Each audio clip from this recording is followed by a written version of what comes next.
Moi j'ai bien aimé la première d'Ekitike, j'ai trouvé plein d'envie, même si attention il a eu du déchet et il a pas tout fait bien, mais en tout cas je trouve qu'il a essayé d'être connecté aux autres, il a touché le poteau, il a manqué un peu de réussite, mais il était voilà dans les dans sa manière de bouger, d'apporter du mouvement, tu sens qu'il il a du football, quoi. C'est évident. Moi, j'aime ces numéros 9 là, qui sont capables de prendre la profondeur, mais de venir, de décrocher. Il lui a manqué ce petit but, véritablement, pour avoir sa première titularisation avec les félicitations. Mais moi, Donc lundi titulaire. Je trouve que c'est encourageant. Titulaire, je sais pas, mais. Non, mais est-ce que toi, dans ta logique, moi, oui, bah, avec le départ de Mbappé, au Real. La question, elle se pose, même si parce que c'est un match quand même important, qui reste important. Est-ce que tu vas voir un Mateta le remplacer, sachant qu'il n'y a plus Marcus Thuram, Nicolo Moigny, il y a qui en numéro 9? Donc Ekitike, il s'impose de lui-même. Et ça ne m'étonnerait pas que ça libère le départ d'Mbappé. Moi, je me pose toujours la question, alors, grand Kylian Mbappé qui fait un début de saison incroyable, jouer à côté de lui quand tu es en équipe de France, ça doit être l'horreur. Parce qu'il dézone, il sort de ça. Ils sont un peu marchés dessus. Ça va être très compliqué. Ouais. Donc je pense que sans Mbappé, ça va libérer un peu les joueurs qui sont autour. Donc ouais. Donc pour vous, Ekitike titulaire lundi. Bonne chance. Ouais. C'est marrant parce que moi tout le monde dit qu'ils ont bien combiné, j'ai pas trouvé. Mais bon. Non, ils ont pas. Enfin, il y a eu 2-3 fois. Il y a eu une ou deux combinaisons, mais j'ai trouvé ça, c'est vrai, parfois petit dans le jeu. Il y avait beaucoup de densité dans l'axe. Après, c'est le choix de Deschamps d'avoir mis un 4-4-2. Enfin, Mbappé qui tourne autour d'Ekitike ou l'inverse, avec deux ailiers rentrants faux pieds, parce que les Olysée et Coman rentraient énormément dans l'axe, donc face à un bloc bas, tu avais beaucoup de mal à faire la différence, ça se marchait beaucoup dessus. Maintenant, moi j'ai la vision sur Ekitike. Ekitike, est-ce qu'il va s'imposer en équipe de France vu les statuts, vu les retours de blessures? C'est une grande question. Mais en tout cas, on ne sait pas comment ça va se passer aussi maintenant avec Liverpool. Exactement, avec l'arrivée d'Alexander Isak, mais ce mec-là a du football, ce mec-là va être important dans les prochaines années en équipe de France. Je vois pas comment ça peut être autrement vu le talent qu'il a. Dans les choix aussi hier de Didier Deschamps, il y avait Khéphren Thuram. C'est quoi? C'est mieux qu'un super sub ou non? C'est vraiment parce que là, on rappelle, c'était quand même l'équipe B a priori, la vraie équipe. Là, on aura par exemple Manu Koné, c'est sûr qu'il sera titulaire. J'ai trouvé ça moyen. Moi, Khéphren, j'aime beaucoup ses qualités. Il a fait une belle frappe. Il fait des belles choses avec la Juventus. C'est un joueur qui est pétri de talent, mais hier, dans ce type de match, je ne l'ai pas trouvé dinguissime. Quand je vois, par exemple, les débuts de Manu Koné avec l'équipe de France, c'est clairement un ton au-dessus dans la personnalité, dans l'abattage, dans ce qu'il amène, dans la percussion avec le ballon. Et même la rentrée de Camavinga, je l'ai trouvé bien meilleure que le match de Khéphren Thuram. Moi, je pensais que Camavinga serait titulaire. Et vu qu'il n'était pas titulaire, est-ce que ça signifie quelque chose? Non, mais ça permet aussi de voir faire une revue d'effectifs. J'aime pas dire une revue d'effectifs sur des matchs officiels, mais ça permet de voir quand même que tu as du matos derrière. Voilà, Thuram est quand même en mesure de pouvoir remplacer quand il y a des absents. Il n'a pas été flamboyant, mais tu sais que quand tu vas le mettre, il va faire le travail, même si, encore une fois, il n'a pas été incroyable hier. Mais après, Camavinga, il n'était pas là sur les derniers rassemblements à cause de ses blessures. Oui, mais donc, justement, là, c'était un signal. Oui, bien sûr. En fait, Thuram passait avant dans la dynamique bleue. Du fait de le revoir souvent en tout cas dans les derniers rassemblements. Et là, il lui donne sa chance sur un match au Parc des Princes avec une équipe un peu remaniée, mais il a pas cassé. En tout cas, il a pas cassé la baraque sur ce match. Mais c'est pas que Thuram, c'est la doublette. Même avec Rabiot, Rabiot il a ce but, mais moi je trouve que les deux ensemble, ils ont pas vraiment. Aujourd'hui, on a notre double pivot, Manu Koné, Chouameni sur la. Oui, mais sauf qu'on sait pas si on jouera toujours à deux milieux. J'ai l'impression quand même que Deschamps, il part sur un 4-2-3-1 depuis un moment quand même. Avec des profils comme ça, il vaut mieux, ça serait pas. Mais en tout cas, pour l'instant, c'est la meilleure version, en tout cas la moins mauvaise. La moins mauvaise.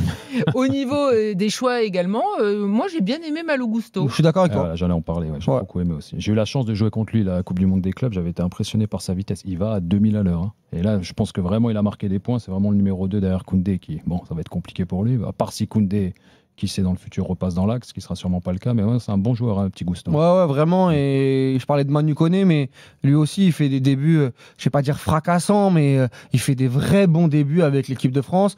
Il avait été éclipsé par la rentrée de Cherki contre l'Espagne, où il avait été dans le ton. C'est lui qui avait aussi permis à la France de revenir dans ce match où ils étaient menés largement. Il avait fait un bon match contre l'Allemagne derrière. À chaque fois qu'il est utilisé, sur la première mi-temps, le danger venait de son côté avec des bons centres, avec des bons dédoublements. Et tu parlais de numéro 2 derrière Koundé. Oui, évidemment, parce que Koundé a montré lors du dernier Euro que c'était un joueur très très fiable défensivement. Mais je me dis que dans une Coupe du Monde à 158, là, tu vas jouer face à beaucoup de blocs bas et des petites équipes. Peut-être que tu peux utiliser un Malo Gusto sur certains types de matchs, quoi, par rapport à Koundé, qui est un joueur beaucoup plus fiable défensivement que dans l'apport offensif, quoi. On rappelle que Malo Gusto, en plus, ça va mieux avec Chelsea. Le club va mieux, il joue, il est bon. Donc, il y a aussi de l'espoir pour lui. Théo Hernandez, c'est la dernière fois qu'on le voit ? Non. Bah non, à cause de ce qu'il y a derrière. À cause de ce qu'il y a derrière. C'est vrai. Ce qu'il y a derrière en joueur, c'est-à-dire que digne. Oui, mais la dernière fois qu'on le voit, c'est-à-dire dans la liste ou sur le terrain, même dans la liste. Non, dans la liste, il sera encore, je pense. Ouais. Il faudrait peut-être qu'un Adrien Truffert pète tout avec Bornomous. Hier, il y avait un auditeur qui nous en parlait. Il est en forme. Les spécialistes Première Ligue. Il a une sélection, on rappelle. En parle. Lui aussi était dans l'équation des Jeux Olympiques, parce qu'on voit qu'il y a beaucoup de joueurs issus des Jeux Olympiques qui ont émergé sur les derniers rassemblements. Tu as eu Michael Olise, tu as eu Akliou, Cherki, Manu Koné, même un Loïc Badé a intégré l'équation, Jean-Philippe Mateta. Donc tu peux te dire que Adrien Truffert, s'il continue comme ça, mais bon, faudrait quand même que Deschamps ait Canal Plus Sport 6 à 16h le samedi, et je suis pas sûr que ce soit son... T'exagères, il y a plein de joueurs de Première Ligue dans sa liste. Ah bon, de Première Ligue, mais Première Ligue comme ça, sur une équipe un peu hipster, un peu hype. À partir du moment où de toute façon tu as deux clubs, tu peux avoir Arsenal une fois comme adversaire, une fois Chelsea. Oui, d'accord, ok, mais il jugera pas sur Arsenal Bournemouth et City Bournemouth. En règle générale, tu es quand même beaucoup moins visible quand tu joues dans ce genre de club. Non, il a raison. Alors, pour revenir à Théo Hernandez, moi ce qui m'inquiète, c'est le rythme qu'il met dans ses matchs. J'ai l'impression qu'il est à 2 à l'heure. Alors, est-ce qu'il a envie d'être là ? J'ai presque l'impression, justement, on parlait de Coman là, qui a fait, via sa communication, il a fait comprendre à Deschamps qu'il avait à moitié envie d'être là. Moi, j'ai l'impression clairement que Théo Hernandez, il a plus envie d'être là. Ah, mais de toute façon, le duo saoudien hier, sur le côté là. Alors, est-ce que c'est dû justement au rythme, est-ce que c'est dû au rythme de l'Arabie Saoudite ? J'avais c'est comment ça s'appelle l'accessoire là dans l'avion là qu'on met sur le cou. Le coussin. Un coussin. Oui, c'est pas un vrai coussin pour moi. Un vrai coussin, c'est un coussin. C'est bien plus grand, bien plus moelleux. Un boudin. Un cache-cou, un boudin. Un boudin, je sais pas, je supporte pas ces trucs, ça fait mal. Moi aussi, je vois pas la plus-value. Ouais. Mais j'avais l'impression d'être sur un... Ah vraiment, c'était la sieste, quoi. Il y avait aucun rythme, ils avaient pas envie. Et quel message justement t'envoies aux autres. Enfin, tu le vois, je te dis, il avance plus. Tiens, en parlant des équipes moyennes. Des équipes boudins. Bon, ouais, c'est vrai que t'as l'exemple Mateta qui me donne tort. Sur le fait qu'il soit à Crystal Palace et que Crystal Palace est en grande forme. Une fois, c'est parce qu'il y a 7 blessés, parce que sinon il n'aurait jamais mis les pieds en équipe. Mais je me rappelle de Michael Olise qui était très très bon à Palace. Avec Patrick Vieira qui en parlait beaucoup. Mais même juste après, sur la fin de saison qu'il amène à l'Euro, il le sélectionne pas, il attend qu'il soit au Bayern pour le sélectionner derrière avec les Jeux Olympiques. Alors que Patrick Vieira avait poussé à l'époque, c'était Sylvain Ripoll qui était aux espoirs, et même il en parlait beaucoup avec Didier Deschamps parce qu'il l'avait sous ses ordres, il le trouvait très bon. Et puis finalement, il avait commencé à intégrer aussi les espoirs et ça a été effectivement au Bayern que... C'est pour ça que j'ai un peu peur pour Truffert. Qu'est-ce que vous avez pensé d'Akliouche ? On sait que sur le premier rassemblement, visiblement, Didier Deschamps n'avait pas été ébloui, on va dire. J'ai trouvé que sur sa première prise de balle, là, il avait fait une grosse différence. Je suis devant ma télé à ce moment-là, je sursaute en disant... là on a retrouvé le vrai Marnès, quoi, le Marnès Akliouche qu'on a connu et qu'on connaît à Monaco, même si c'est un peu moins le cas sur les dernières semaines. Sauf que j'ai trouvé encore une fois trop gentil, trop sympa, trop altruiste sur cette situation où il a voulu faire la passe à Mbappé, ou en tout cas dans l'axe, alors qu'il aurait pu aller chercher la solution individuelle. Et malheureusement ou heureusement pour l'équipe de France, parce que là on parle d'Akliouche, mais on va mettre en valeur un autre joueur, c'est qu'il est éclipsé par la rentrée de Thauvin. C'est-à-dire que tu as un joueur qui est peut-être plus expérimenté, qui a amené sa fraîcheur sur cette fin de deuxième mi-temps et qui a éclaboussé ce match qui était soporifique. Donc moi, je suis très excité. Très excité, je vais pas non plus abuser, mais en tout cas, je suis intéressé par la prochaine composition d'équipe de Didier Deschamps, s'il va mettre Thauvin titulaire, s'il va mettre Akliouche titulaire, parce que Akliouche, c'est le deuxième rassemblement de suite.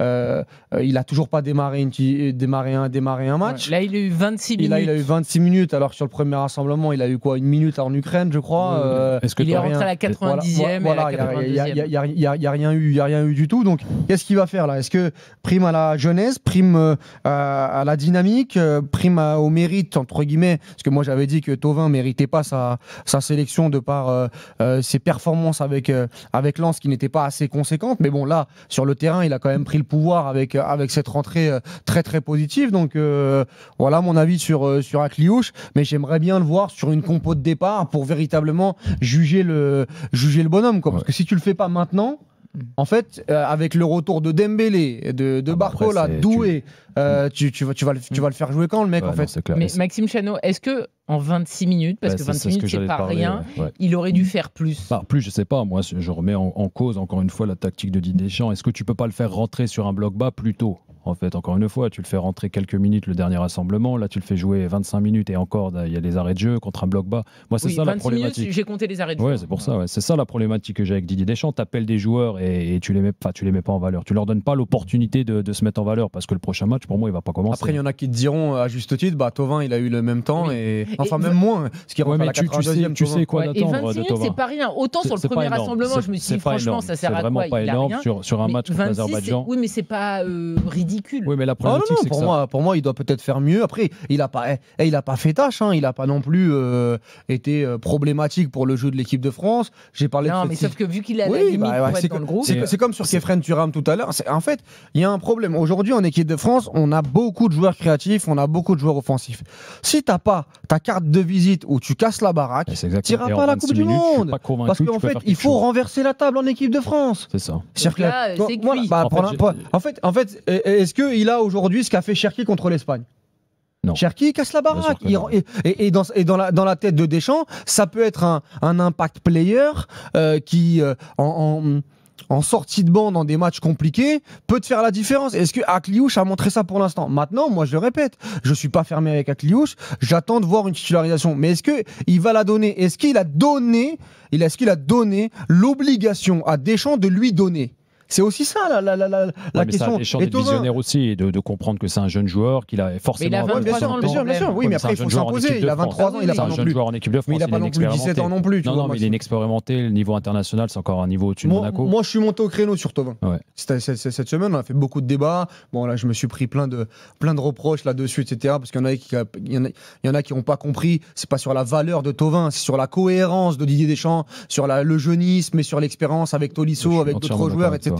Mais Thauvin, mérité ou pas mérité, il a mis son short, il a mis son t-shirt et au premier ballon. Mais encore une fois, c'est mort de faim. Mort de faim. Et donc ça, encore une fois, c'est des signaux que t'envoies à Deschamps et à Akliouche sur la rentrée. Il souffre de la comparaison, malheureusement, même si j'aime beaucoup le joueur. C'est une réalité, c'est factuel. Ouais, non, moi, je suis entièrement d'accord avec toi. C'est tout ce que tu dis, c'est légitime. Après, encore une fois, donc moi, je te le dis, tu sais que tu as un nouveau joueur en équipe de France, alors 23 ans, 17 ans, peu importe, il est inexpérimenté, je parle au niveau international. Est-ce que tu n'aurais pas pu lui donner un peu plus de temps de jeu de manière à pouvoir se mettre en avant? Et je suis d'accord avec toi par rapport à Thauvin, ils ont quasiment le même temps de jeu. La différence, c'est que tu en as un qui marque un but et l'autre qui reste un peu muet. Mais je pense que tu pourrais l'aider différemment et en lui donnant plus de temps de jeu. Parce que vu son niveau de jeu, en club, déjà, de l'avoir sur deux rassemblements, on était surpris qu'il soit rappelé. On était surpris. Le timing était étrange, c'est clair. Donc c'est pour ça que pour moi, c'était quasiment sa seule chance là de pouvoir se montrer. Je suis d'accord avec toi. Donc on va voir ce qu'il va se passer contre l'Islande. Après, à lui contre l'Islande de saisir sa chance s'il démarre ou s'il a 30 minutes.